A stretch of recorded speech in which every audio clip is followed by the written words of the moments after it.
Señoras y señores, el día de hoy comenzaremos a reseñar el libro de Robert McKee de 1997, titulado y traducido en 2002 por Jessica J. y Lockhart Domenyo y publicado por la editorial Alba de Barcelona, titulado El guión, sustancia, estructura, estilo y principios de la escritura de guiones. Y para este video nos vamos a concentrar en prácticamente tres de los primeros capítulos que son parte uno, el escritor y el arte de narrar historias, uno, los obstáculos de las historias y parte 2, los elementos de las historias. Brevemente podemos decir que Robert McKee es un autor y conferencista estadounidense. Nació en Detroit, Michigan, en 1941. McKee, conocido también como el gurú de los guionistas, además de impartir talleres y seminarios de escritura, genera prácticamente esta Biblia para todos aquellos que se quieren, que creemos que son o que serán los encargados del arte de contar historias y plasmarlos en un guión. Desde muy chico, sus padres le fueron inculcando el amor por contar historias, cuando le contaban cuentos. Y así, años más tarde, logra comprender que esas palabras e imágenes significaban algo más. Así que iniciamos con la parte número uno, el escritor y el arte de contar historias. Y es que este libro desde el principio refleja ese amor que McKee tiene por las historias desde que era un niño. Desde ya nos plantea y nos dice que el guión propone principios y no normas, así como formas que son tanto eternas como universales, dejando de lado las fórmulas, sumado a que se debe proponer arquetipos y no estereotipos. Las historias arquetípicas desvelan experiencias humanas universales que se visten de una experiencia única y de una cultura específica. Y en cambio, las historias estereotipadas hacen justamente lo contrario, carecen tanto de contenido como de forma. Es así como debemos entenderlo, como la manera de contar una historia de forma única, ya que así se podrán cruzar las fronteras. En este sentido, se nos ofrece la posibilidad de descubrir un mundo desconocido, para que después nos encontremos con nosotros mismos.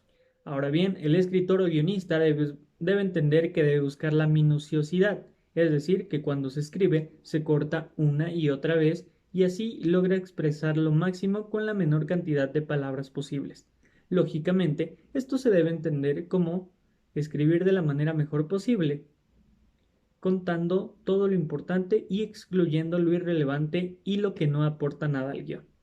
Una de las cosas importantes que también se deben considerar y resaltar es el hecho de que, como guionistas, debemos preocuparnos más por el hecho de escribir algo que sea de buena calidad, y que cuando se tenga algo de calidad insuperable se podrá conseguir un agente para vender nuestro trabajo y así verlo en pantalla. Dedicar nuestra energía a alcanzar lo sublime.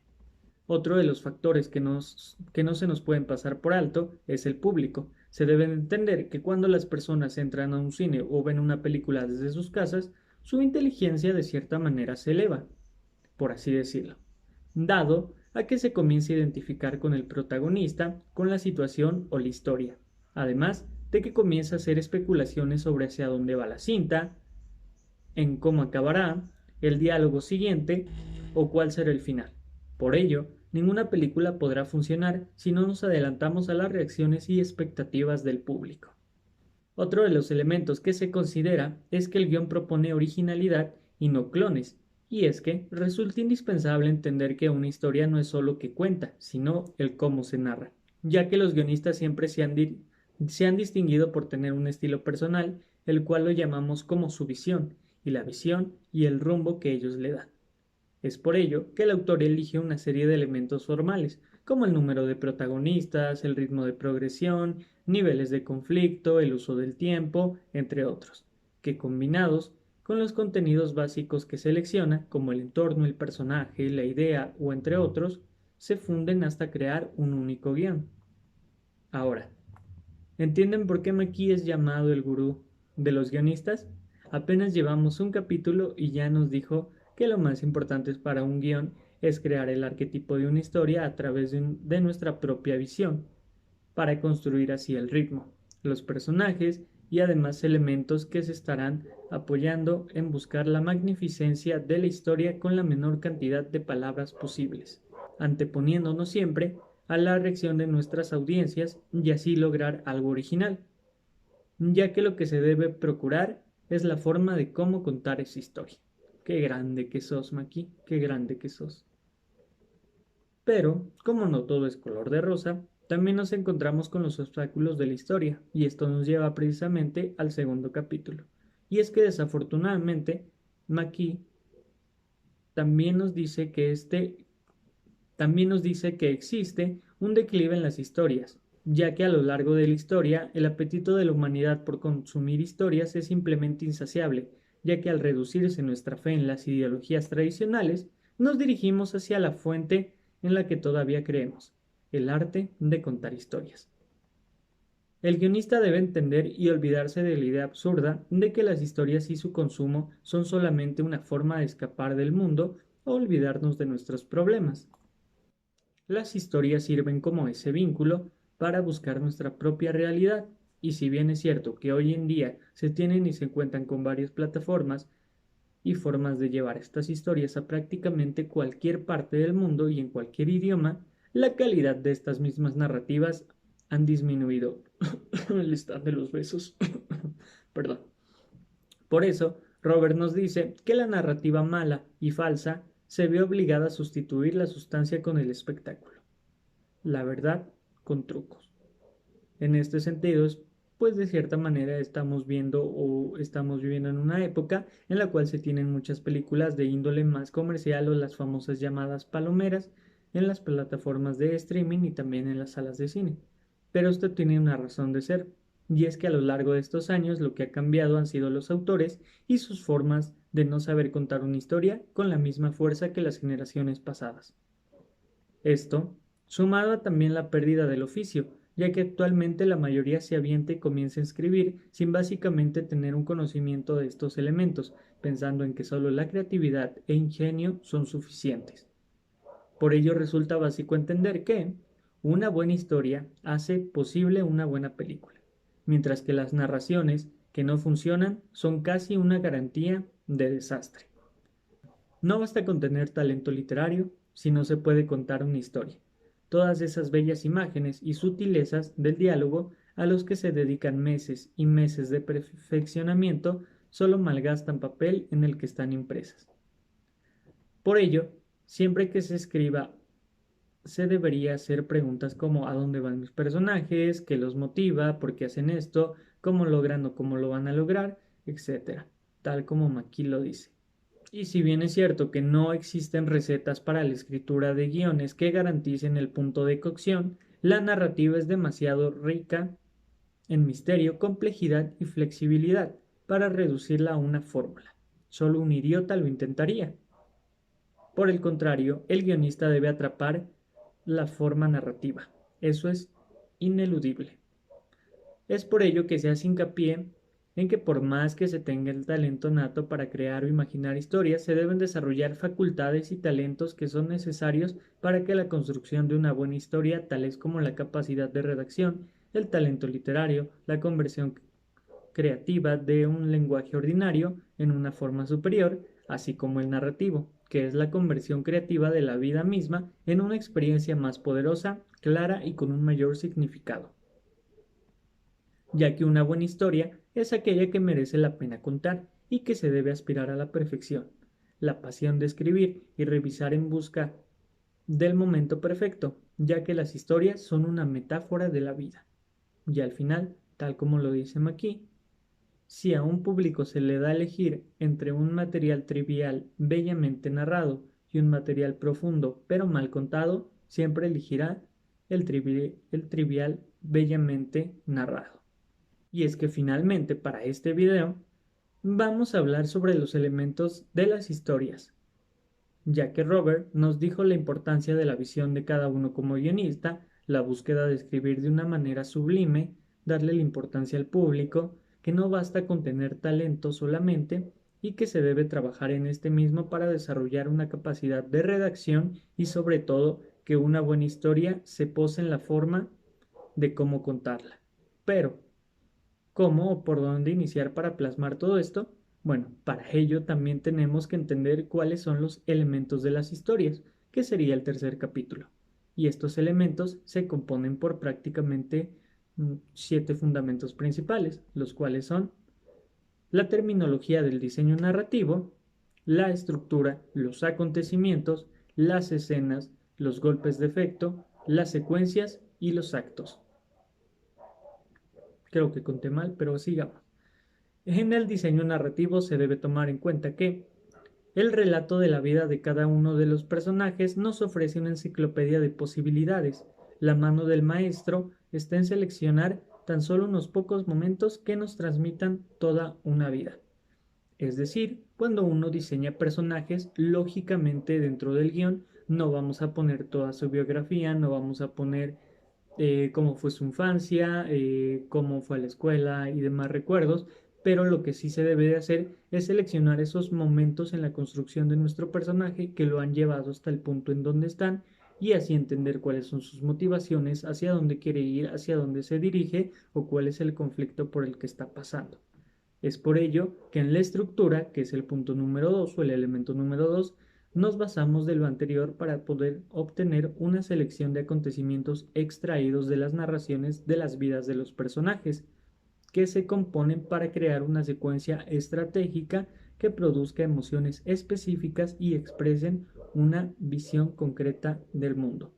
Es decir, que nuestro personaje le vamos a dar los suficientes elementos de su vida ficticia, de la que nosotros también hemos creado, para así poderlo entenderlo dentro del guión y del cómo se desarrolla. Esto nos lleva a los acontecimientos, en los cuales se crea un cambio en la situación de vida de un personaje. Tiene significado y se expresa y experimenta en términos de valor. Y estos valores narrativos son las cualidades universales de la expresión humana que pueden cambiar de positivo a negativo o de negativo a positivo de un momento a otro. Los acontecimientos narrativos producen cambios cargados de significado en la situación de vida de un personaje. Se expresan y experimentan en términos de valor y se alcanzan a través del conflicto. Es decir, nuestro personaje va a pasar por diversos acontecimientos, momentos y demás en los cuales lo van a tener que generar en un cambio negativo, tanto como positivo, para posteriormente ir teniendo el desarrollo del mismo personaje y que éste vaya pasando por las diversas fases. Luego tenemos las escenas, que son prácticamente acciones que se producen a través de un conflicto en un tiempo y en un espacio más o menos continuos, que cambia por lo menos uno de los valores de la vida del personaje de una forma perceptible e importante. En una situación ideal, cada escena se convierte en un acontecimiento narrativo y no se admitirán escenas que no produzcan un cambio de signo. En este sentido, el guión o la estructura pues del mismo debe de estar formado de tal forma en la que todas las escenas aporten algo a los personajes, a la narrativa, a la trama, a la historia y no sean solamente de relleno o que no tengan valor. Es por ello que muchas veces dentro de las mismas películas vemos material como escenas eliminadas o escenas que no llegaron al corte final, pues el cual prácticamente al verlas nos damos cuenta y percibimos que no aportan nada más allá de lo visual o de lo estético que puedan generar. Entonces esas escenas se tienen que desechar y pues así también ahorramos algo de tiempo. Otro de los puntos importantes pues son los golpes de efecto, que prácticamente es el elemento más pequeño de la estructura, y estos son un cambio de comportamiento como una acción o reacción. Golpe a golpe, esos comportamientos cambiantes dan forma al giro que se produce en la escena. El ejemplo que se me ocurre en este momento es el de Historia de un matrimonio de Scarlett Johansson y Adam Driver. Si recuerdan esa escena donde están en la casa discutiendo sobre lo que ellos querían y demás, pues vemos estos golpes de efecto, ya que ella le reclama una cosa, él pues termina llorando, termina golpeando la pared, luego le dice que la quisiera ver muerta, luego termina diciéndole al final de cuentas que no, que está mal y entonces ella lo termina consolando. Entonces estos cambios de efecto y demás pues se terminan por concebir como golpes de efecto. Pasamos a las secuencias, que son una serie de escenas, habitualmente de 2 a 5, que culminan con un mayor impacto que cualquier escena prevista o que cualquier escena previa. Estas secuencias poco a poco van construyendo los actos. Es decir, tenemos esta hilación de escenas para tener una secuencia y así poder ir generando ya el largometraje completo que pues se va a dividir en los actos. Y prácticamente los actos son una serie de secuencias que alcanza su punto más importante en una escena de clímax y que provoca un gran cambio de valor, más poderoso en su impacto que cualquier secuencia o escena anterior, el cual conocemos como el clímax narrativo, en el cual se tiene un cambio o suceso irreversible. Es decir, dentro de estas secuencias se logran crear lo que es los actos y pues prácticamente la mayor parte, si no es que todas las películas se dividen en lo que son tres actos: el inicio, el desarrollo y el final. El clímax por lo general se da en la parte final del segundo acto para llegar pues a este cambio. Entonces esto se puede traducir en la parte en el protagonista sufre eh, algo o experimenta algo dentro del guión, de la estructura y de la trama y de la narrativa, que lo hace ya sea tomar una decisión, dirigirlo hacia el lugar donde se quiere llegar al final de la película, y es por ello que el clímax es la parte más fuerte dentro de la estructura y dentro de la película. Y finalmente nos encontramos con el triángulo narrativo, el cual básicamente Robert McKee resume como: crear una trama significa navegar por las peligrosas aguas de un relato y el enfrentarnos a una docena de direcciones diferentes para elegir la ruta correcta. La trama será la elección que haga el guionista de los acontecimientos y del diseño temporal en el que se enmarque, el cual se basa en tres conceptos principales, que es la arquitrama, minitrama y antitrama. En este sentido, podemos decir que prácticamente dentro de la arquitrama es el diseño más clásico, en el cual implica una historia construida alrededor de un protagonista activo que lucha principalmente contra las fuerzas externas, que son los antagonistas, en la persecución de su deseo, a través de un tiempo continuo dentro de una realidad ficticia, coherente y causalmente emocional y relacionada, hasta un final cerrado de cambio absoluto e irreversible. Es decir, que prácticamente la mayoría de películas también sigue este diseño clásico, en el cual nuestro protagonista tendrá que pasar diversas situaciones, diversos sucesos y vivir diversas situaciones que lo guiarán y lo llevarán a su objetivo principal, que ya sea estar con una persona, lograr una meta, cumplir un sueño y demás, para así tener pues esta estructura. También tenemos diferentes diferencias formales dentro del triángulo narrativo, en el cual contamos con lo que son, o en el cual se cuenta prácticamente con finales abiertos, finales cerrados, en el que la arquitrama pues nos ofrece un final cerrado, es decir, ya saben, el típico: nuestro protagonista cumplió sus objetivos y fue feliz con la persona que él quería, y demás, se resuelven todas las preguntas y posiblemente la mayoría de las subtramas que se abrieron alrededor de la historia, y pues se satisfacen todas las emociones que han sido evocadas. Entonces al público le encantan las experiencias terminadas o cerradas, dependiendo pues lógicamente también del gusto de cada uno, y dentro de las cerradas es donde prácticamente se deja una pregunta, algo que no se quedó resuelto del todo o que se puede esperar para una siguiente entrega. En este caso se puede apreciar en la mayoría de series que tienen varias temporadas, pues en las cuales la primera termina con una trama, si bien algo resuelta, pues algunos hilos ahí que todavía no se terminan de hilar del todo, entonces pues se van desarrollando durante las siguientes temporadas. También tenemos un protagonista activo y uno pasivo. El activo es el que persigue o lleva un deseo para llevar a cabo acciones que enfrenten en conflicto directo con las personas y el mundo que lo rodean, y a diferencia del protagonista pasivo, el cual se mostrará externamente inactivo mientras persigue su deseo interior, que está en conflicto con otros aspectos de su propia naturaleza.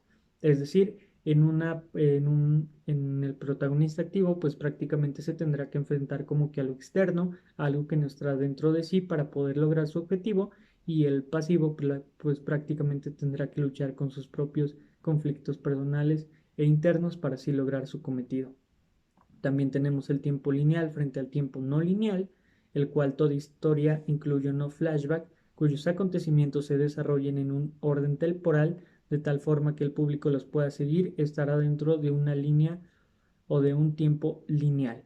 En este sentido, no porque una historia tenga flashback o veamos recuerdos, pues ya se ubicará dentro de algo no lineal, ya que si se sigue y se sabe en dónde se está parado y el público sabe cómo eh, de cierta manera verla, será de una manera lineal. Toda historia que se produzca en caso temporal o enturbie de tal manera la continuidad temporal en el que el público no consiga averiguar qué ocurre antes y de qué después y qué después pasará, se encontrará dentro de un tiempo no lineal. En este caso es cuando se puede llegar a perder ese punto de guía, de orientación dentro de la historia. Luego tenemos la causalidad frente a la casualidad. La causalidad guía las películas en las que hay una serie de acciones que tienen sus propias motivaciones y que producen unos efectos que a su vez se convierten en las causas de otros adicionales, relacionando así los distintos niveles de conflicto de los episodios con el clímax narrativo dentro de una reacción en cadena que expresa las conexiones internas de la realidad. Y la casualidad guía un mundo ficticio en el que hay una serie de acciones sin motivaciones aparentes que precipitan acontecimientos que no producen ningún afecto ulterior y que por consiguiente fragmentan la historia en episodios divergentes y en un final abierto que expresa lo inconexo de la existencia. Es decir, la casualidad es cuando podemos apreciar de repente estos momentos dentro de las historias en el cual dices cómo rayos la protagonista logra esto y casualmente se le cruza o tiene por obra del Espíritu Santo eso que le ayuda a conseguir su objetivo, a diferencia de la causalidad, pues las cuales las acciones se ven de un modo más orgánico y más naturales y que lógicamente están mejor desarrolladas y tienen una motivación más firme y más sólida. Luego tenemos realidades coherentes frente a realidades incoherentes. Las coherentes serán ambientaciones ficticias que establezcan los modelos de relacionarse de los personajes y su mundo y que mantengan su coherencia a lo largo de toda la narración para crear significado. Las realidades incoherentes son ambientaciones que mezclan modos de interacción de tal forma que los episodios de una historia salten de una manera incoherente de una realidad a otra para crear una sensación de lo absurdo. Es decir, en este estricto sentido, en cuanto a la continuidad de nuestros personajes, cuando a veces los podemos observar que se comportan de cierta manera, dado sus motivaciones, dado a lo que los motiva, dado a sus secuencias tomadas y demás, vemos comportamientos totalmente diferentes y que no corresponden a ellos, entonces dentro de este ambiente pues todo se va tornando un tanto más caótico y nos desconecta de lo que estamos viendo, entonces por eso tenemos una realidad incoherente pues en la cual también se pierde esa conexión entre el público y la historia que se está contando. Y pues prácticamente habiendo rescatando los puntos más importantes de estos primeros tres capítulos, que en líneas generales, pues prácticamente los tres o todo lo que cuentan son de importancia y aportan demasiado eh, de lo que se quiere saber, pues podemos plantear que este libro termina no solo por ser una forma de cómo entender al guionista y el guión, sino pasa a tomar el rol de una guía que nos ayudará y mostrará el camino por el cual se debe ir si uno se quiere ver inmerso en el mundo y el arte de contar historias. Capítulos que están bien separados, muy bien ejemplificados y que atrapan por el hecho de cómo también el libro está redactado. Robert McKee, sin duda alguna, logra crear un manual que se debe tener en el cajón de tu buró y que te enseñará todo lo que se encuentra detrás de este arte. Yo soy Alexis Muñoz Palafox y nos vemos en la próxima reseña de los siguientes capítulos. Hasta la próxima.